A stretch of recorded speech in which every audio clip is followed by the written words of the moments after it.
Shalom semuanya. Salam semuanya. Shalom.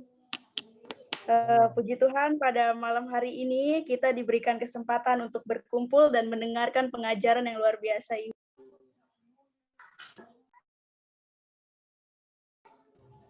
Kita, Pak Adi. Shalom Pak Adi.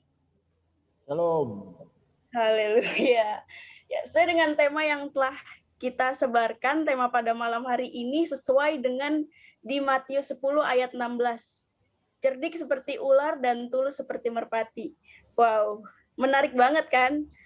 Nah, langsung aja kita mulai. Sebelum kita mulai, Bapak Pendeta ini dulu deh, pimpin pujian dulu. Lalu disambut dengan doa. Silakan, Pak. Oke, mari kita nyanyi satu pujian yang berkata, musim akan selalu berganti, kasih Tuhan tetap abadi. Haleluya.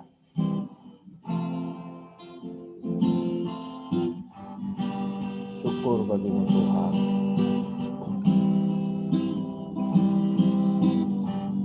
Musim akan selalu berganti, kasih Tuhan tetap abadi, tak akan berubah sampai selamanya. Ku tetap percaya, ku yakin Tuhan memberkati. Amin, haleluya. Ku yakin Tuhan melindungi, burung di udara Tuhan pelihara, karena kasih-Nya Tuhan selalu menolongku, selalu menjagaku,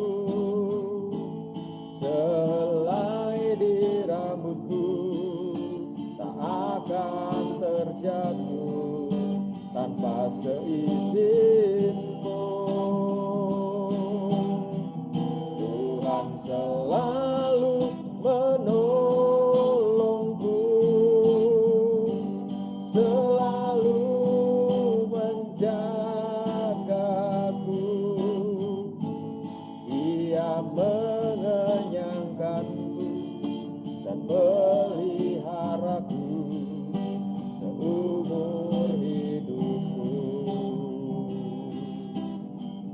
Musim akan selalu berganti, kasih Tuhan tetap abadi,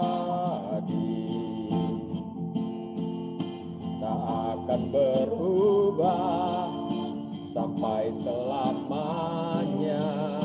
Ku tetap percaya, haleluya. Ku yakin Tuhan memberkati, ku yakin Tuhan melindungi, burung di udara Tuhan pelihara, karena kasih-Nya Tuhan selalu menolongku, selalu menjagaku, sehelai di rambutku tak akan terjatuh tanpa seizinku. Tuhan selalu menolongku, selalu menjagaku. Ia mengenyangkanku dan peliharaku seumur hidupku.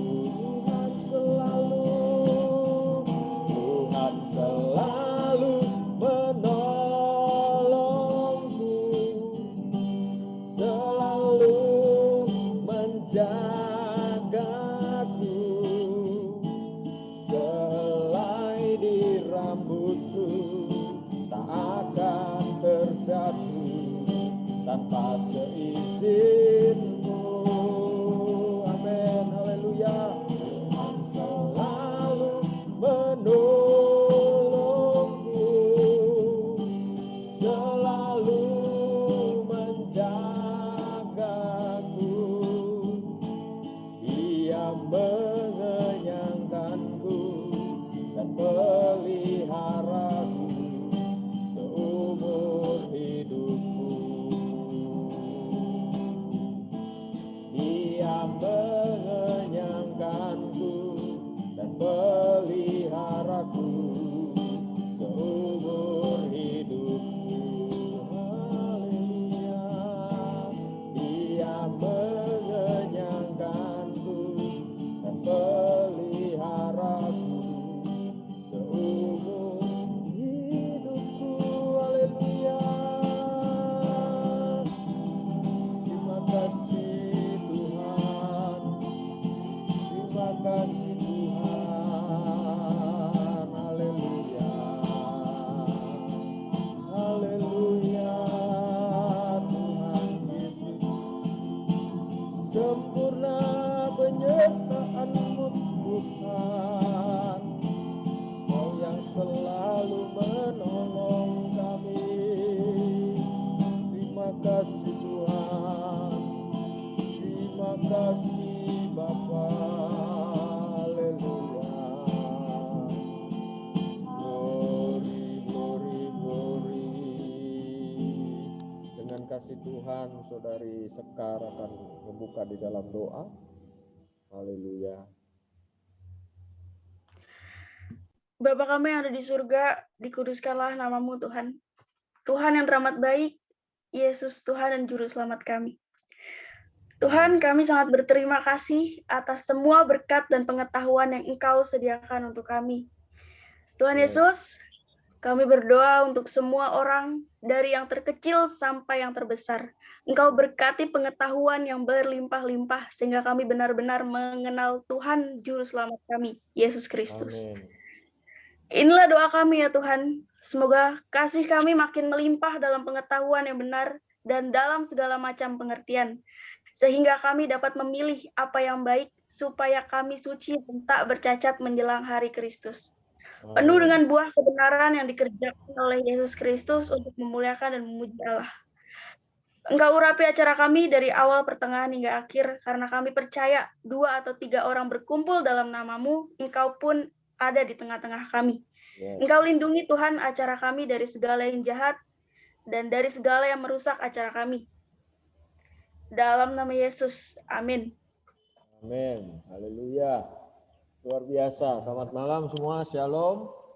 Puji Tuhan. Shalom. Mungkin bisa ada like atau yang lain boleh ya. Komentar juga seperti biasa bisa melalui chatting. Pada malam hari ini saya pertama-tama berterima kasih untuk kesempatan untuk bisa sharing kembali dengan Bapak Ibu Saudara Saudari. Oh ya, tadi saya lupa menyampaikan kalau yang mengiringi saya istri saya tadi main gitar ya. Karena saya sudah janji kalau saya mau sharing malam hari nanti yang saat ini saya mau nyanyi dengan istri saya. Ya, seperti itu. Nah, baiklah. Malam hari ini, terima kasih Ibu Maya. Malam hari ini saya diberi tema, ya, cerdik seperti ular dan tulus seperti merpati. Oke, kita sering mendengar ini dan seringkali bisa juga kita agak salah menyebut ya. Kebanyakan orang di sini nggak ada, mungkin di luar sana banyak. Nah, biasanya yang sering disebut-sebut itu licik seperti ular dan tulus seperti merpati. Ya, itu yang sering saya dengar juga ya. Nah, saudaraku, kita lihat ayat ini lebih dulu ya. Di dalam kitab Matius 10 ayatnya yang ke-16 saya akan bacakan. Lihat, aku mengutus kamu seperti domba ke tengah-tengah serigala. Sebab itu hendaklah kamu cerdik seperti ular dan tulus seperti merpati. Nah, saudaraku, ini perkataan Yesus, ya, sangat mudah kita lihat kalau di Alkitab digital sekarang warnanya beda gitu ya. Kalau perkataan Yesus, kalau di saya warnanya merah, ya. Nah, ini perkataan Yesus kepada para murid, ya. Dan untuk bisa melihat apa sih makna dari cerdik seperti ular, tulus seperti merpati ini, kita harus lihat keseluruhannya dulu ya, keseluruhan dari ayat ini, supaya kita tidak sampai salah begitu untuk bisa menerjemahkan, artinya mentafsirkannya ya. Nah, jadi Yesus menyampaikan kepada para murid untuk bahwasanya dia mengutus mereka seperti domba ke tengah-tengah serigala. Jadi ayat ini sebenarnya ada dua bagian penting. Ya, ada dua bagian penting. Yang pertama adalah mengutus seperti domba ke tengah serigala. Lalu ada bagian kedua, hendaklah kamu cerdik seperti ular dan tulus seperti merpati. Nah, ini sebab, kalau ada kata sebab begini, ada sebab akibat begitu ya.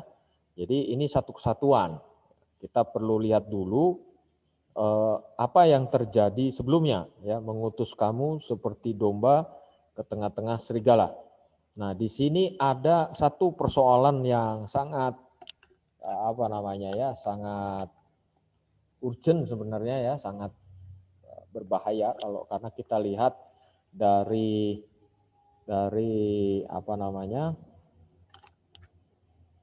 ayat ini, karena serigala ini selalu berkaitan dengan musuh ya, selain iblis ya.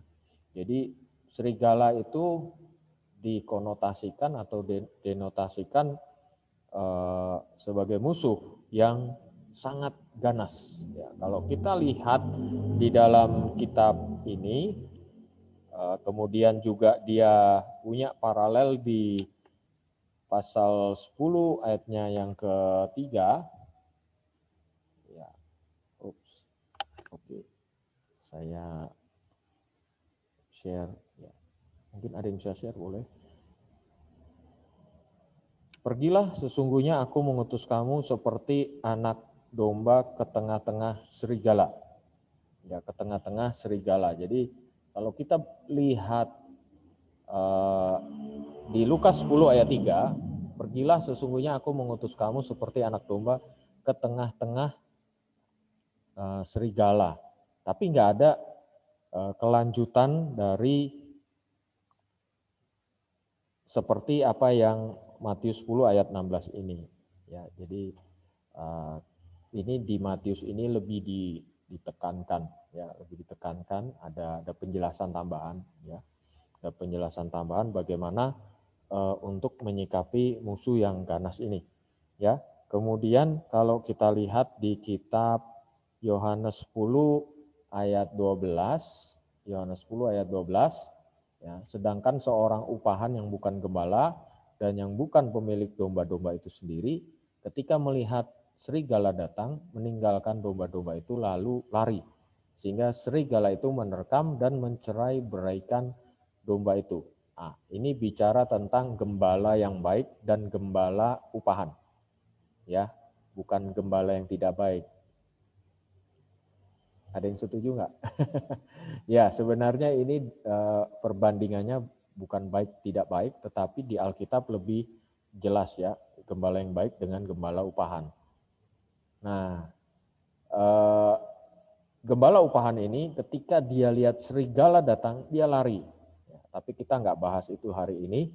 Yang jelas kita lihat bahwa ketika dia tinggalkan domba itu, serigala itu menerkam dan mencerai beraikan domba-domba itu. Jadi ini binatang yang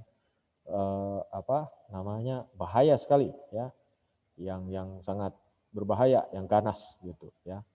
Dan kalau mencerai beraikan domba ya itu persoalan ya, menjadi persoalan jika domba apalagi digambarkan dengan jemaat ya atau gereja Tuhan. Nah, kemudian di dalam Kisah Para Rasul, pasalnya yang ke-20, ayat 29, aku tahu bahwa sesudah aku pergi, serigala-serigala yang ganas akan masuk ke tengah-tengah kamu dan tidak akan menyayangkan kawanan itu. Ya, jadi serigala itu kalau udah ketemu domba, ya, dan di sini jelas lagi dombanya itu kamu, kita, gitu ya. Dia tidak akan menyayangkan kawanan itu. Jadi dia musuh yang kalau udah ketemu itu nggak ada gembala, habis. Ya, pasti kita tercerai-beraikan dan dia tidak sayang sama kita, betul-betul kita akan diterkamnya, ya, seperti itu. Jadi ini ada problem, ya, problem di mana ada bahaya. Ya, kalau judulnya menurut LAI penganiayaan yang akan datang dan pengakuan akan Yesus, ya, tapi itu masih jauh, ya. Nah, jadi kita lihat kita ini tahu serigala seremnya seperti apa, tapi Tuhan ngutus kita di tengah-tengah binatang yang seperti itu, ya, di tengah-tengah serigala, kawanan serigala, begitu, ya.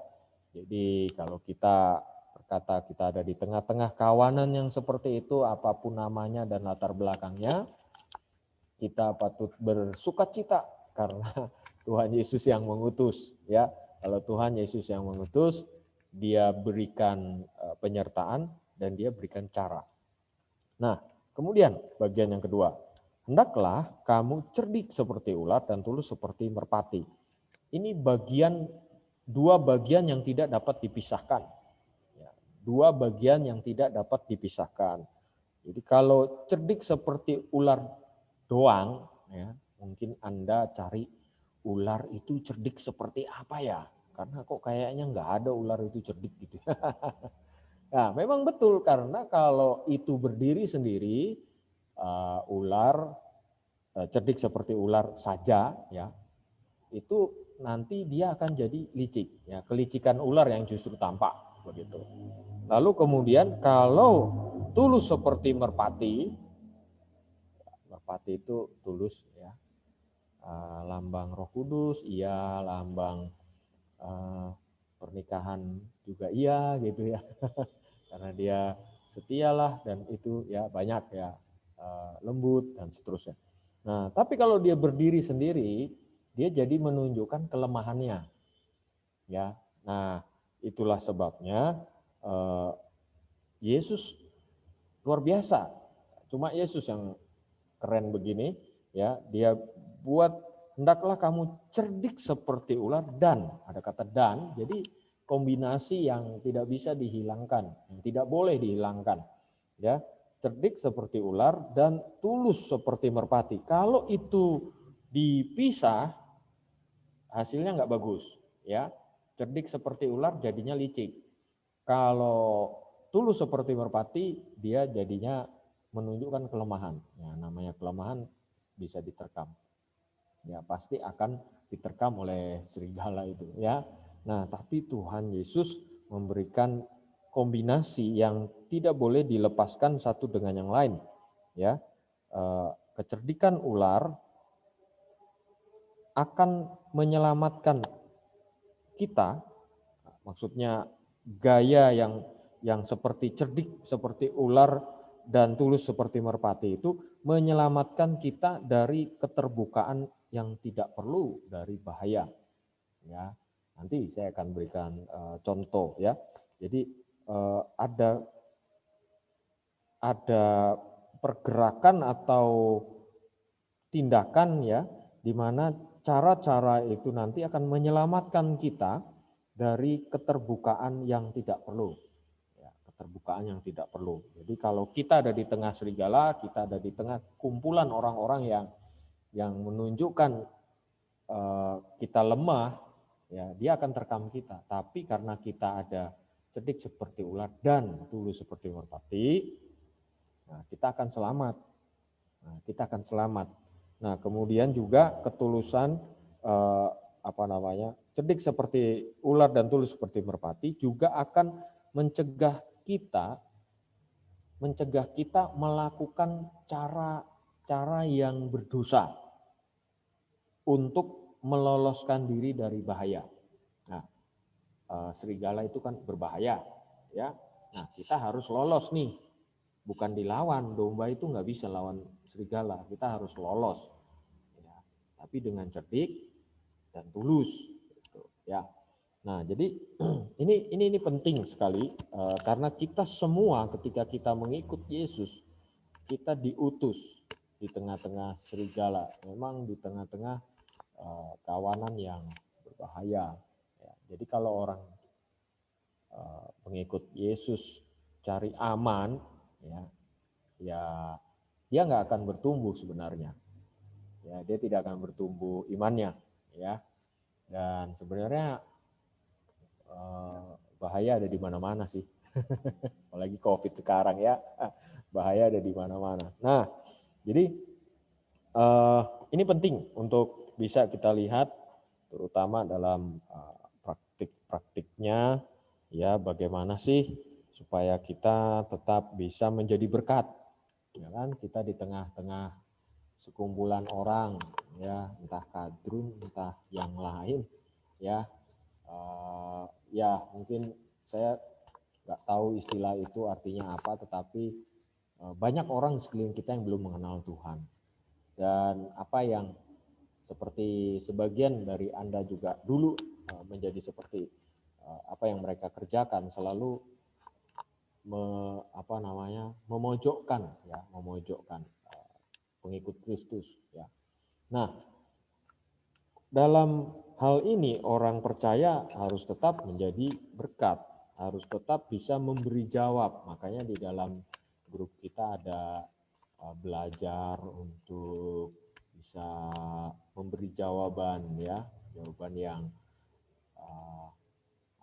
yang baik, jawaban yang bukan maksudnya berputar-putar, tetapi berputar-putar jadi bingung, bukan, tapi kalau kita lihat kebenaran itu seringkali digambarkan seperti intan, permata, ya, permata saja. Nah, permata itu kan punya banyak sisi, ya, bukan cuma 6, ya. Nah, itu bisa memberi jawab dari berbagai sisi, gitu. Maksudnya berputar tadi, ya, berputar-putar. Nah, jadi itu saya amati, ya, teman-teman, rekan-rekan, saya juga belajar begitu, ya. Wah, menarik juga ya kalau kita berdiskusi itu menyampaikan kebenaran dari sisi-sisi yang lain. Dan seringkali sebenarnya bukan dari pengikut Yesus dari lahir yang bisa jawab sebenarnya.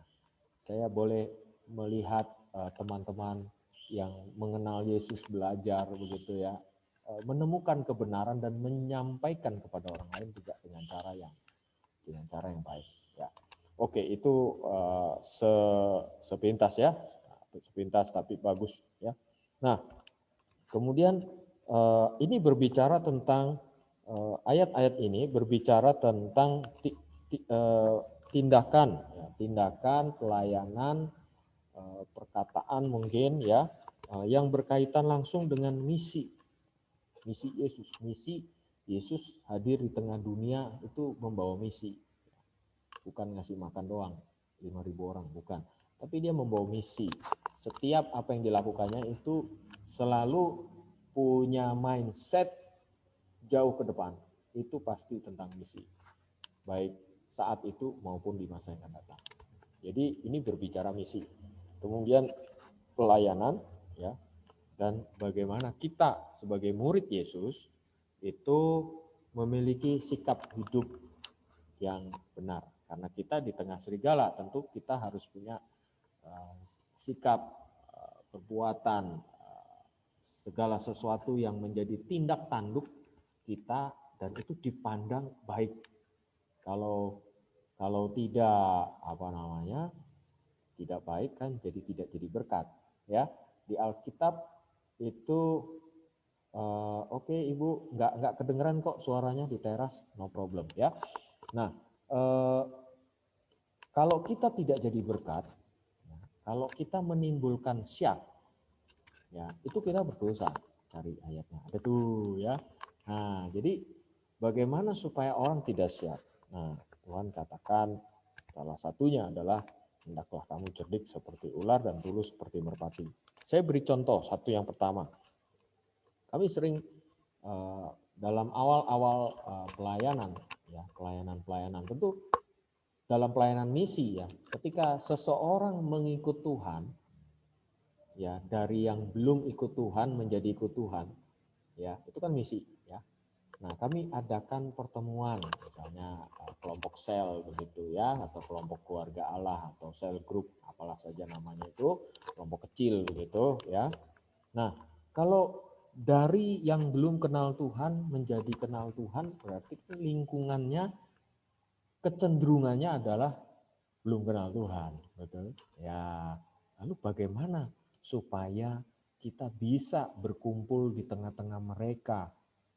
Gitu. Seringkali untuk bisa menjadi pengikut Kristus sendiri, seseorang mengalami keluarga itu mengalami tantangan, pasti ya, tantangan. Nah, belum lagi gereja atau sekumpulan orang percaya mau buat pertemuan di rumahnya. Itu perlu cara ya, perlu cara ya. Nah, karena kami ada di Jawa Tengah, jadi kami kumpul, wah orang datang kan 5 kakak gitu pasti kelihatan kan di jalan gitu, rapi-rapi gitu ya. Lalu kemudian ya tentu di jalan kita permisi ya, bahasa Jawanya derek langkung begitu ya, dan sopan. Kami masuk dalam rumah seperti biasanya kebiasaan orang Indonesia, katanya ada kumpulan begitu ya, ada baca-baca kitab suci dan seterusnya. Nah, karena kita pengikut Kristus ini suka menyanyi, pasti ada nyanyian. Nah, kalau tiba-tiba nyanyinya langsung dalam nama Yesus, kan, atau yang lain yang heboh-heboh begitu kan, nah, bisa-bisa rumahnya yang ketempatan dikerutukin nanti ya, dilemparin batu gitu. Jadi kita nyanyi dengan puji-pujian lagu Jawa misalnya ya. Aku tresno Yesus, jero banget. Nah, misalnya seperti itu. Jadi itu ya tindakan kita cerdik seperti ular ya. Kita selamat dari keterbukaan yang membahayakan. Kan terbuka itu. Kita kan tampil terbuka tuh di tengah-tengah kampung kan. Nah, pakai bahasa Arab boleh kalau lingkungannya orang Arab.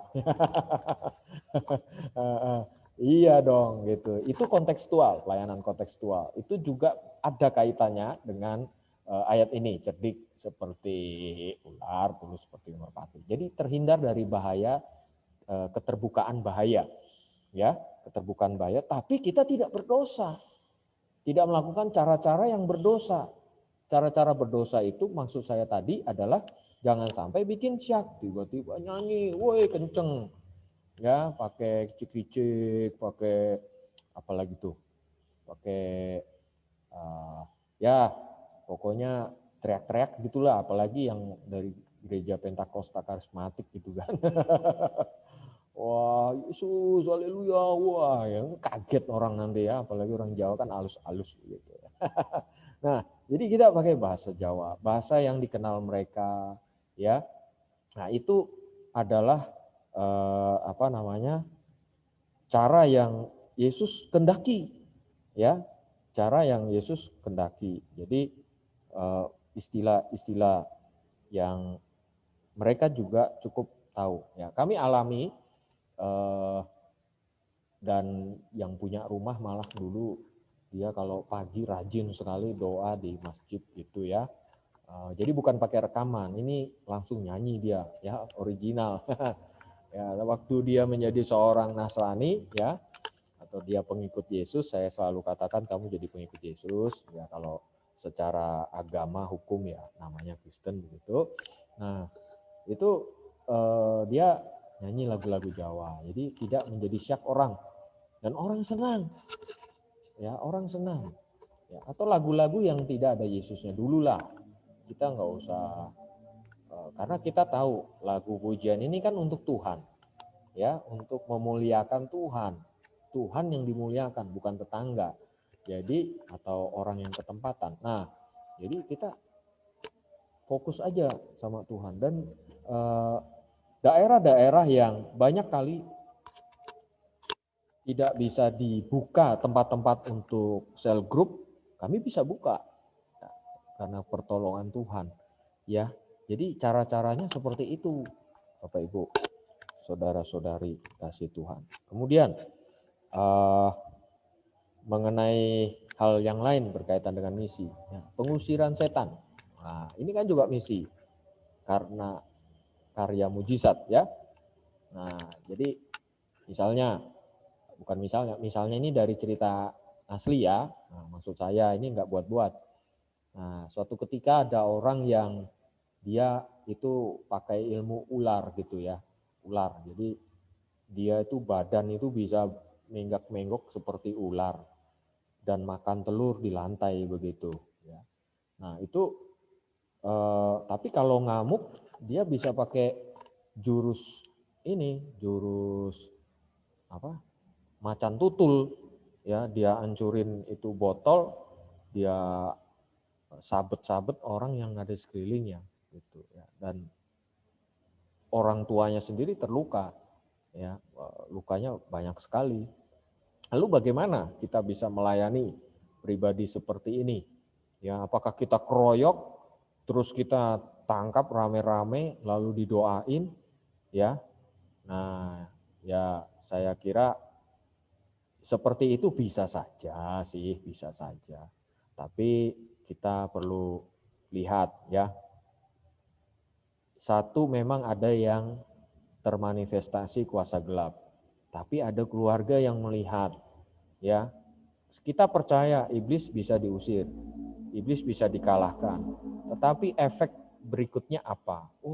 Oh, pelayanan pengusiran setan kayak gitu ya, rusuh ya. Nah kan, jadi salah lagi kita, ya. Nah jadi gimana? Nah kita ajak keluarganya, udah dia lagi ngamuk tuh, ya kan? Kita ajak keluarganya, kita keluar, ya. Dikunci kamarnya dari luar, jangan dari dalam, ya. Dari luar, ya. Karena dia tidak mungkin bagaimana kan.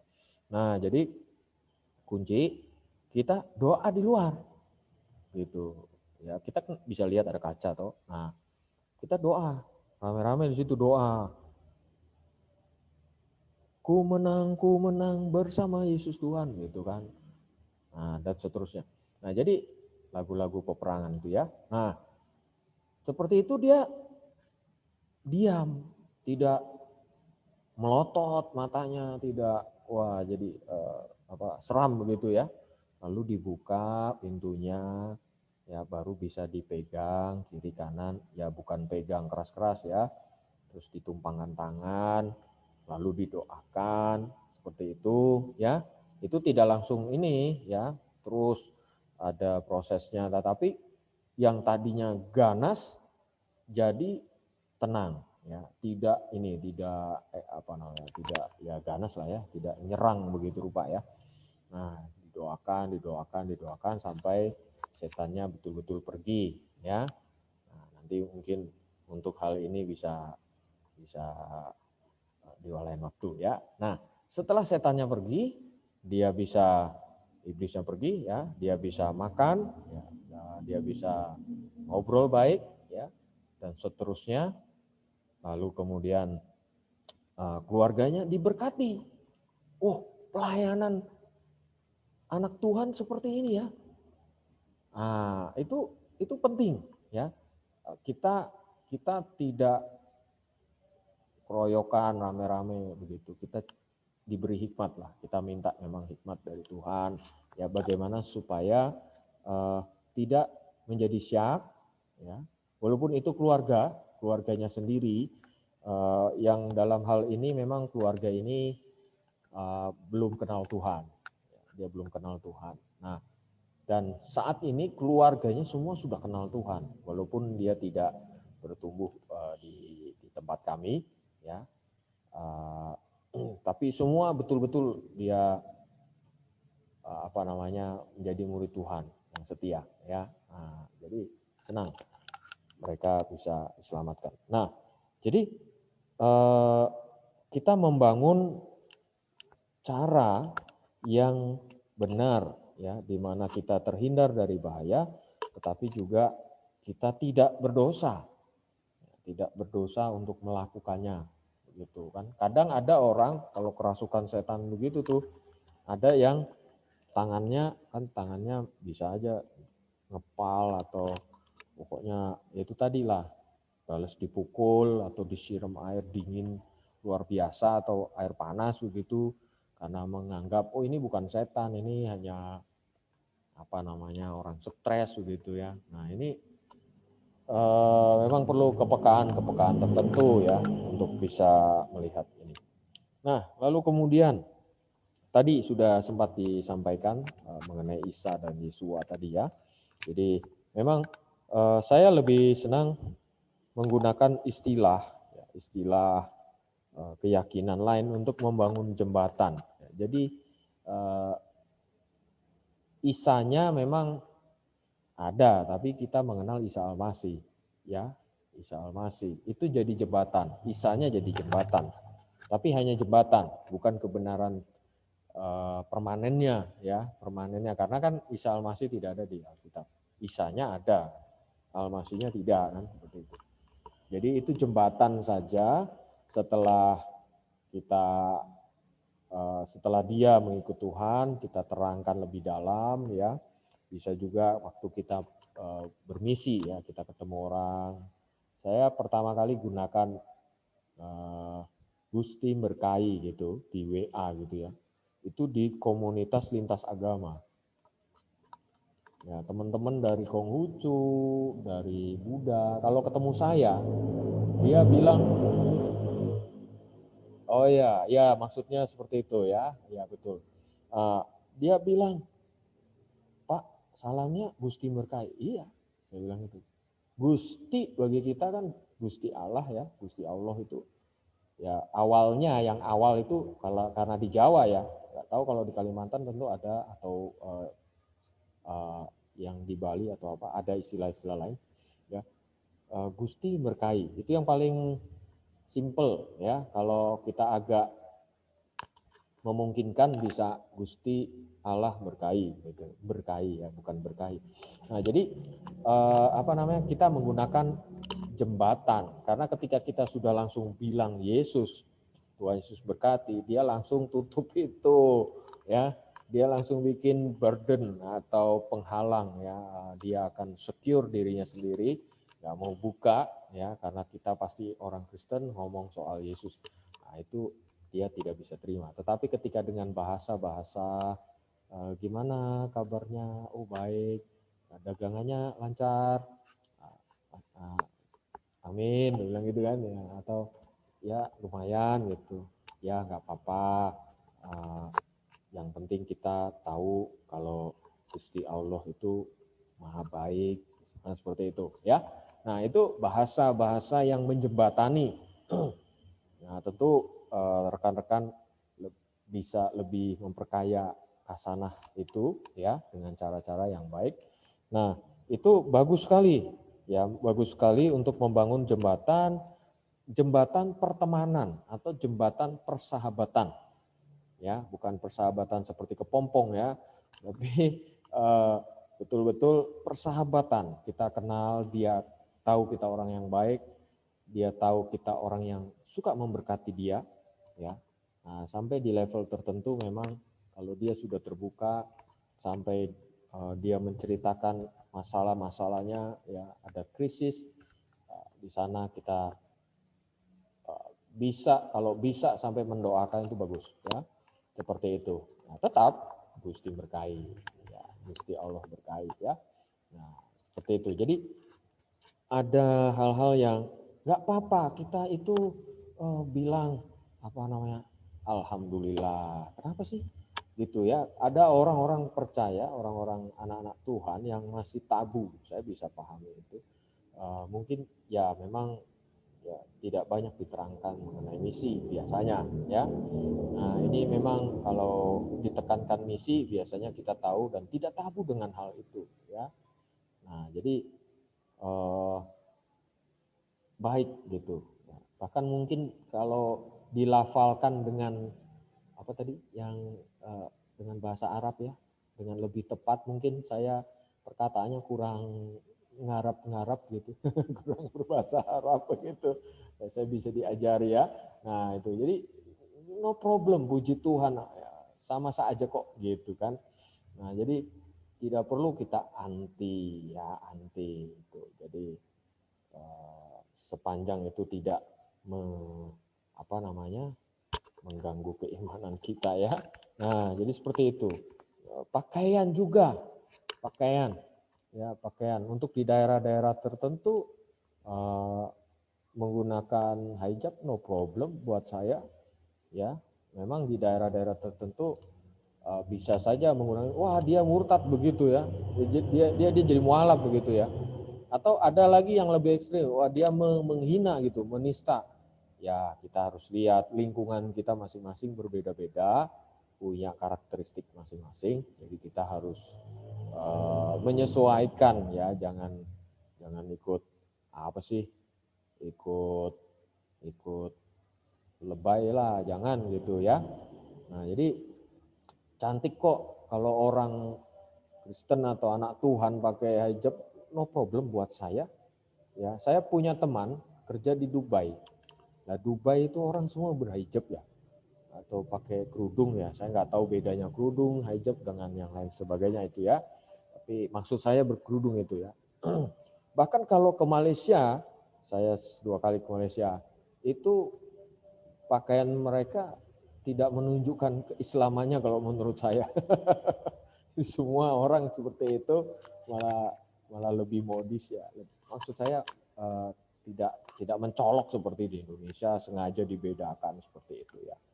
Jadi kalau dari saudara kita membedakan yaitu terserah, tapi kalau kita harus menyesuaikan, lihat-lihat keadaan ya, konteksnya. Kalau kita pakai itu lalu kemudian anak-anak kita, kamu udah jadi mualaf, lebih baik jangan gitu. Tapi kalau di lingkungan kota, daerah yang terbuka dengan hal itu, tidak merasa dinistakan, pakai saja, tidak mengapa. Kita akan lebih dekat. Supaya apa? Karena dalam pekerjaan misi Tuhan Yesus, kita perlu kenal mereka. Kita masuk dalam hidup mereka, bersahabat, berteman dengan mereka. Itu yang penting. Dan kita menyampaikan berita kabar baik kan, bukan menyampaikan berita yang tidak baik, itu kan kabar sukacita. Tentu masuknya atau menyampaikannya dengan cara-cara yang bijaksana ya. Tadi bijaksana dalam arti cerdik seperti ular, tulus seperti merpati. Jadi kalau pakai hijab tapi jadi syak, ya itu bukan cerdik seperti ular, tulus seperti merpati itu. Jangan ya, jangan lakukan itu ya. Nah, kemudian juga ketika yang terakhir memberi jawab dalam apologet ya, apologet. Ya, ini mungkin sebagian kita berkata berdebat, tetapi kalau apologet sebenarnya bukan berdebat, tetapi memberi jawab dengan bertanggung jawab. Ya, bertanggung jawab artinya bisa dibuktikan gitu, bisa ditunjukkan. Nah, saya beri contoh yang paling saya suka, yaitu Bung Karno. Nah, saya suka. Nah, Bung Karno itu waktu ditangkap Belanda, dipenjarakan, dia tidak mau makan, ya tidak mau makan. Jadi, nah kalau tidak mau makan kan penjajahnya jadi nggak mau juga gitu loh, karena dia ditangkap secara politik, bukan supaya mati begitu ya. Jadi lalu si penjajah Belanda ini ngomong sama Bung Karno gitu ya, kamu ini melakukan revolusi seperti apa begitu. Oh, saya lakukan revolusi tanpa kekerasan gitu, revolusi tanpa kekerasan. Orang berpikir revolusi itu selalu berperang. kan, kudeta dan lain sebagainya, pemberontakan itu revolusi biasanya, demo besar-besaran tuh katanya revolusi, ya. Tetapi Bung Karno memberikan pandangannya kepada penjajah Belanda saat itu, aku melakukan revolusi tanpa kekerasan. Dan Belanda katakan, penjajah waktu itu katakan, tidak ada revolusi tanpa kekerasan. Lalu Bung Karno berkata, ada revolusi tanpa kekerasan. Di mana, kata Belandanya, Yesus, ya, tunjukkan. Yesus van Nazaret melakukan revolusi tanpa kekerasan. Ya, Yesus kan datang di tengah-tengah masa di mana Romawi sangat kuat, ya, dan menjajah saat itu, dan dia tidak melakukan angkat senjata untuk berperang. Dia mengajar, dia menyembuhkan orang sakit, dia menunjukkan mujizat, bahkan mengusir setan. Gak ada kaitannya sama militer, gak ada kaitannya sama orang Romawi, walaupun ada orang-orang Romawi yang bertobat, ya. Nah, jadi tapi dia tidak berperang dengan senjata. Dia berperang atau dalam tanda petik dengan kasih, ya. Nah, perhatikan waktu Bung Karno berkata kepada penjajah Belanda itu, dia mengatakan Yesus van Nazaret. Yesus van Nazaret, ya. Itu kan pakai bahasa Belanda, ya, van itu, ya. Yesus dari Nazaret, maksudnya begitu. Nah, Belandanya kaget. Belanda kan kebanyakan rata-rata tentu dia KTP-nya Kristen gitu, ya. Nah, jadi kita kadang-kadang jadi orang Kristen pun saudara kita berkata ini agama dari kolonial Belanda katanya. Padahal Belandanya sendiri juga nggak Kristen-Kristen amat. Boro-boro dia lakukan firman Tuhan juga enggak gitu, ya, karena dia menjajah kan. Nah, jadi dia tunjukkan itu Bung Karno, ya, tokoh nomor 1 kita Indonesia, ya. Dia lakukan itu, Yesus van Nazaret. Wah, kaget Belandanya, ya, dibebaskan saat itu juga, nggak bisa ngomong apa-apa gitu, karena yang ditunjukkan sebenarnya tentang Yesus.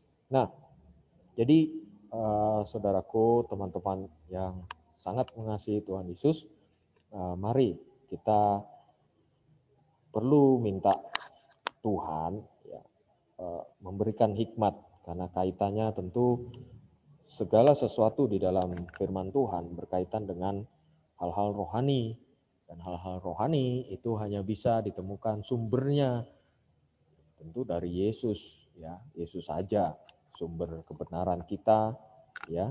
Dan untuk hal seperti ini, cerdik seperti ular dan tulus seperti merpati, perlu juga hikmat dari Tuhan, ya. Ada banyak cara dan Tuhan tidak pernah kurang cara. Ada begitu banyak orang percaya di tengah dunia ini yang bergantung kepada Tuhan. Kalau kita bayangkan 1 juta saja, tentu Tuhan bisa kasih 1 juta cara.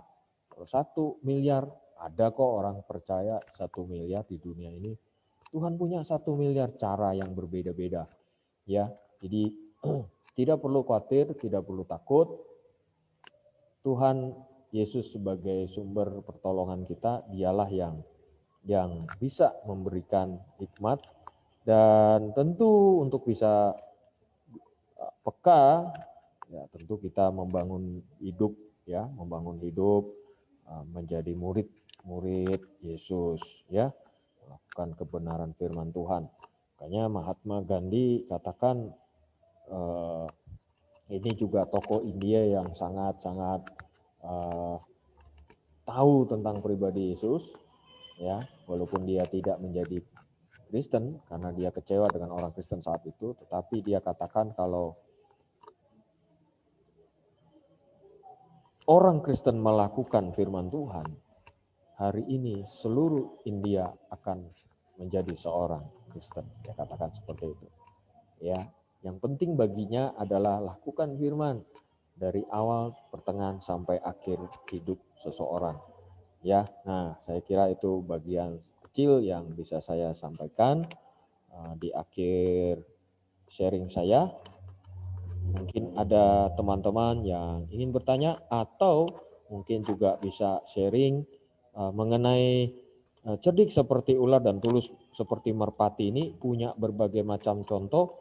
Saya juga akan diberkati dengan kesaksian dari saudara-saudari sekalian. Ya, Tuhan Yesus memberkati. Saya serahkan kepada yang selanjutnya, Sekar atau Mr. Kodet. Oke, silakan. Ya, terima kasih Pak Adi. Haleluya, sangat memberkati. Terima kasih banyak Pak Adi. Sebelum ada yang mau bertanya atau sharing, ada yang mau menambahkan, kita tutup dulu live-nya di YouTube. Ya, nanti Pak Adi boleh pujian penutup lagi ya. Saya panggil gitarisnya dulu. Oke. Ya. Terima kasih yang udah nonton di YouTube, yang udah menyaksikan di sini. Saya ucapkan terima kasih.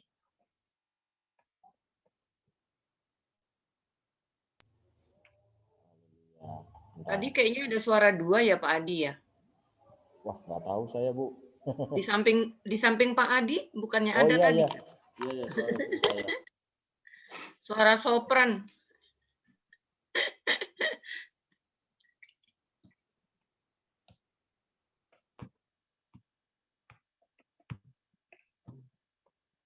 Kasih Yesus indah dalam hidupku.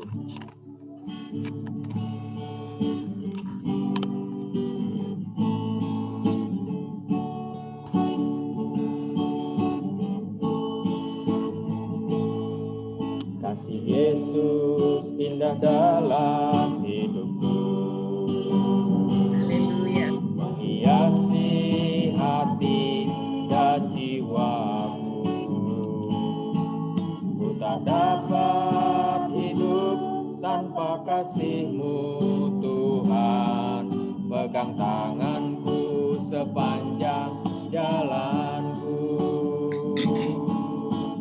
Kasih Yesus mengalir dalamku seperti sungai yang tak pernah kering. Kasih Yesus membebat hatiku.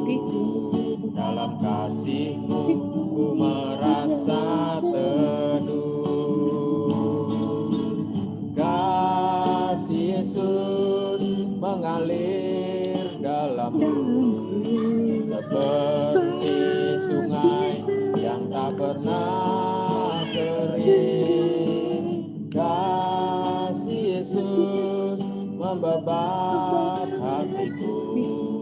Dalam kasih-Mu ku merasa teduh. Dalam kasih-Mu, dalam kasih-Mu ku merasa teduh.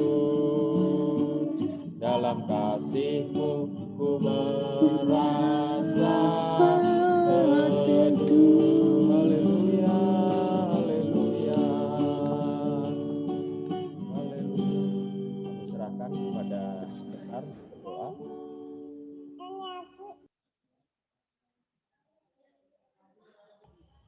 Pak Adi, doa penutup sekalian. Oh ya, terima kasih. Haleluya, terima kasih Tuhan untuk kebaikan-Mu, kemurahan-Mu, dan sukacita yang Tuhan berikan kepada kami.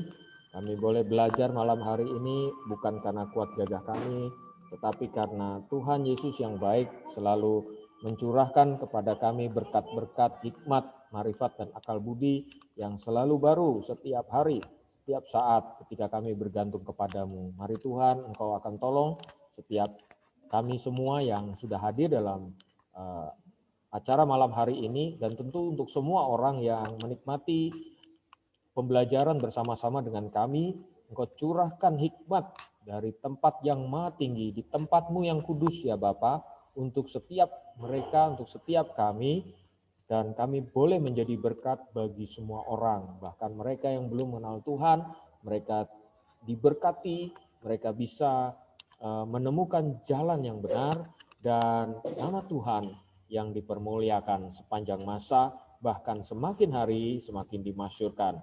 Terima kasih Tuhan, terima kasih Bapa, kiranya berkat-Mu turun atas kami semua, sampai kedatangan-Mu kali kedua menjemput kami semua orang-orang percaya, kami tetap hidup di dalam kasih setia Tuhan, hidup dalam pembaharuan iman, dan setia di dalam kami melakukan kehendak Tuhan. Terima kasih Tuhan Yesus, kami berdoa mengucap syukur pada malam hari ini. Di dalam nama Tuhan Yesus kami berdoa, haleluya, amin. Amin. Amin. Terima kasih Pak Di. Oke, udah. Sama-sama, Udah. Tuhan berkati. Masih Ya, recording? udah enggak. Bisanya Masih sih. masih. Cuma udah selesai.